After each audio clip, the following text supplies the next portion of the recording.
Hello friends, आप सबका फिर से स्वागत है हमारे यूट्यूब चैनल फेस्टिवल वाइब्स में।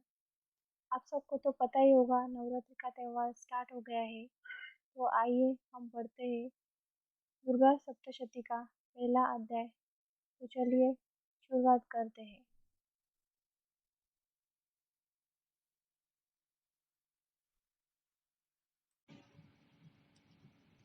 दुर्गा सप्तशती अध्याय पहला। महर्षि राजा सूरत और समाधि को देवी की महिमा बताना। महर्षि मार्कंडेय जी बोले, सूर्य के पुत्र सावर्णी की उत्पत्ति की कथा विस्तार पूर्वक कहता हूँ। सुवर्णी महामाया की कृपा से जिस प्रकार मनवंतर के स्वामी हुए, उसका हाल भी सुनो। पहले स्वशिक्ष नामक मनवंतर में चैत्रवंशी सूरक नाम के एक राजा थे। सारी पृथ्वी पर उनका राज्य था। वह प्रजा को अपनी पुत्र की समान मानते थे, तो भी कला विध्वंसी राजा उनके शत्रु बन गए। दुष्टों को दंड देने वाले राजा सूरत की उनके साथ लड़ाई हुई। कोल विध्वंसियों के संख्या में कम होने के पर भी राजा सूरत युद्ध में उनसे हार गए। तब वह अपने नगर में आ गए। केवल अपने देश की राज्य ही उनके पास रह गया और वह उसकी देश के राजा होकर राज्य करने लगे। किंतु उनके शत्रुओं ने उन पर वहां भी आक्रमण किया।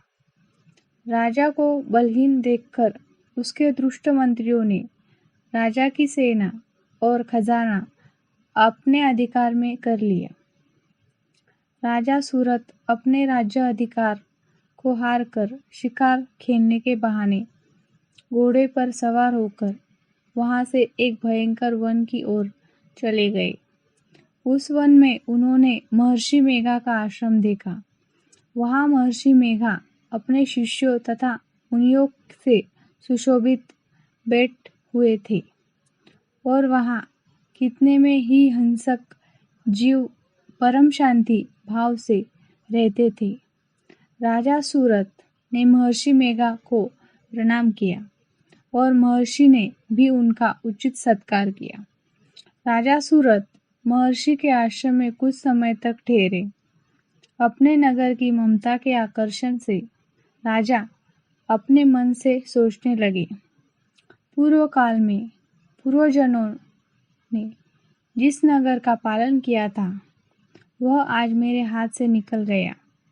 मेरे दुष्ट एवं दुरात्मा मंत्री मेरे नगर की अब धर्म से रक्षा कर रहे होंगे या नहीं। मेरे प्रधान हाथी, जो किया सदा मदद की वर्षा करने वाला और शूरवीर था, मेरे बैरियों के वश में होकर न जाने क्या दुख भोग रहा होगा। मेरे आज्ञाकारी नौकर, जो मेरी कृपा से धन और भोजन पाने से सदैव सुखी रहते थे और मेरे पीछे पीछे चलते थे, वह अब निश्चय की दुष्ट राजाओं का अनुसरण करते होंगे तथा मेरे दुष्ट एवं दुरात्मा मंत्रियों द्वारा व्यर्थ ही धन को व्यय करने से संचित किया हुआ मेरा खजाना एक दिन अवश्य खाली हो जाएगा।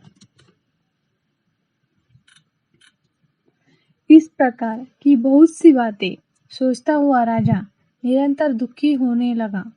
एक दिन राजा सूरत ने महर्षि मेघा के आश्रम के निकट एक वैश्य को देखा। राजा ने उससे पूछा, भाई तुम मेरे कौन हो? यहाँ तुम्हारे आने का क्या कारण है और तुम मुझे शोकग्रस्त अनमने से दिखाई देते हो, इसका क्या कारण है? राजा के यह नम्र वचन सुन वैश्य ने कहा, महाराज सूरत को प्रणाम करके कहा, राजन, मेरा नाम समाधि है। मैं धनियों के कुल में उत्पन्न एक वैश्य हूँ। मेरे दुष्ट श्री पुत्राधिक ने लोभ से मेरा सब धन छीन लिया है और मुझे घर से निकाल लिया है। मेरे इस तरह से दुखी होकर इस वन में चला आया हूँ और यहाँ रहता हूँ। मैं इस बातों को भी नहीं जानता कि अब घर में इस समय सब कुशल है या नहीं? यहाँ मैं अपने परिवार का आचरण संबंधी कोई समाचार भी नहीं पा सकता कि वह घर में इस समय कुशल पूर्वक है या नहीं। मैं अपने पुत्रों को संबंध में यही भी नहीं जानता कि वह सदाचारी है या दुराचार में फंसे हुए हैं। राजा बोले, जिस धन के लाभी श्री पुत्रों ने तुम्हें घर से निकाल दिया है, फिर भी तुम्हारा चित्त उनसे क्यों प्रेम करता है? वैश्य ने कहा, मेरे विषय में आपका ऐसा कहना ठीक है, किंतु मेरा मन इतना कठोर नहीं है।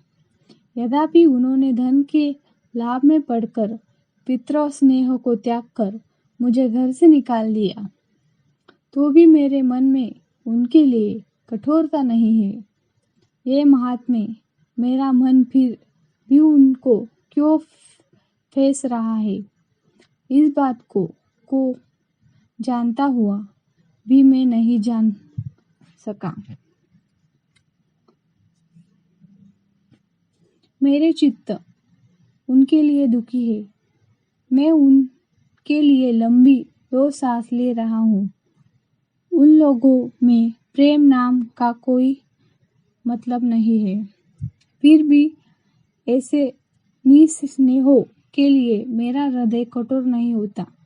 महर्षि मार्कंडाय जी कहा, ए ब्राह्मण, इसके पश्चात महाराज सूरत और वह वैश्य दोनों महर्षि मेघा के समीप आ गए और उनके साथ यथायोग न्याय संभाषण करके दोनों ने वार्ता आरंभ की।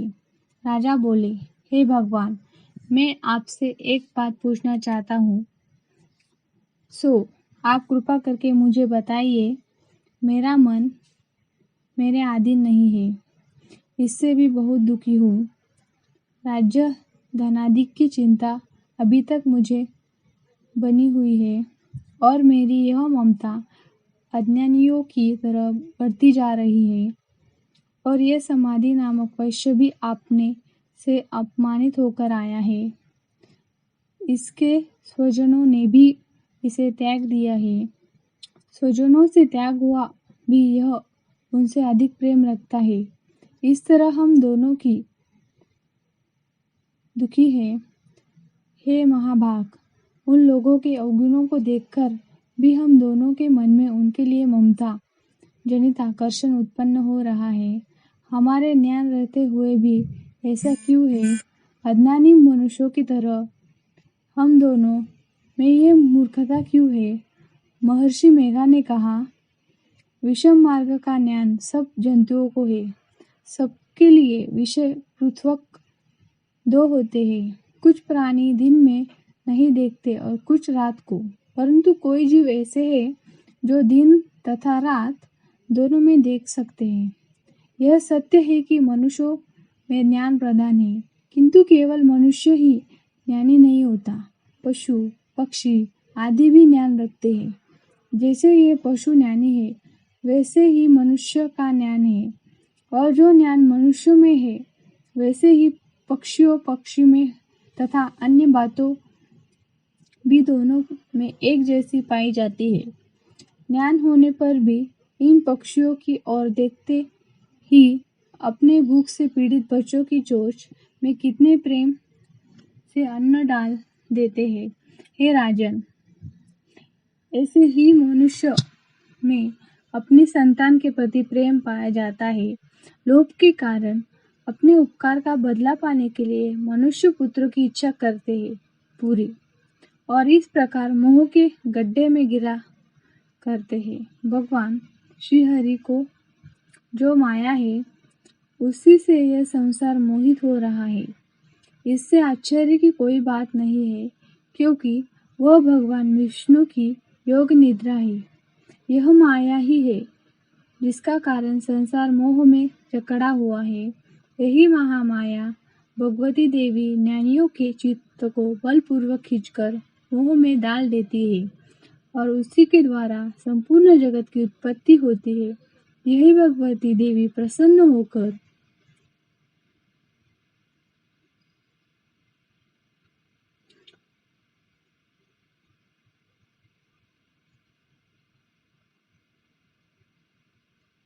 मनुष्य को मुक्ति प्रदान करती है।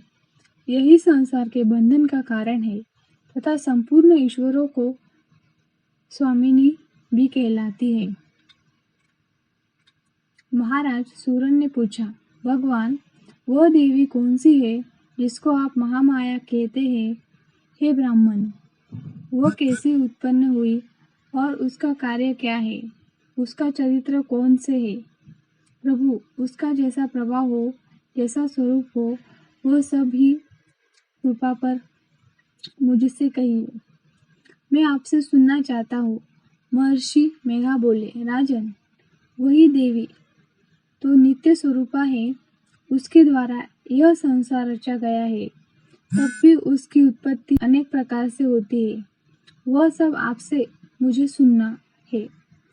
वह देवताओं का कार्य सिद्ध करने के लिए प्रकट होती है। उस समय वो उत्पन्न हुई कहलाती है।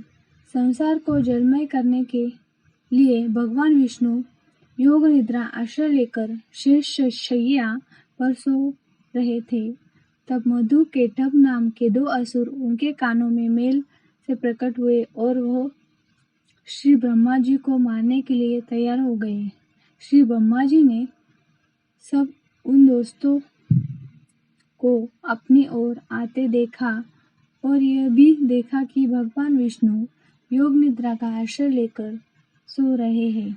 तो वह उस समय श्री भगवान को जगाने के लिए उनके नेत्रों में निवास करने वाले योग निद्रा की स्तुति करने लगे। श्री ब्रह्मा जी ने कहा, हे देवी, तुम नहीं स्वाहा, तुम ही स्वाथा और तुम ही षटकारा हो। स्वर भी तुम्हारा ही स्वरूप है। तुम ही जीवन देने वाली सुधा हो। नित्य अक्षर प्रणव में अकार उकार मकार इन तीनों माताओं के रूप में तुम ही स्थित हो। उनके अतिरिक्त श्री बिंदुपत अर्धमात्रा है, जिसका ही विशेष रूप से उच्चारण नहीं किया जाता है। हे देवी, वह भी तुम ही हो। संध्या, सावित्री तथा परम जननी तुम ही हो।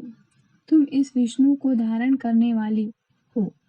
तुमने ही इस जगत की रचना की है और तुम ही इस जगत के पालन हारा हो और तुम ही कल्पक के अंत में सबको भक्षण करने वाली हो। जगत की उत्पत्ति के समय तुम सृष्टि रूपा होती हो।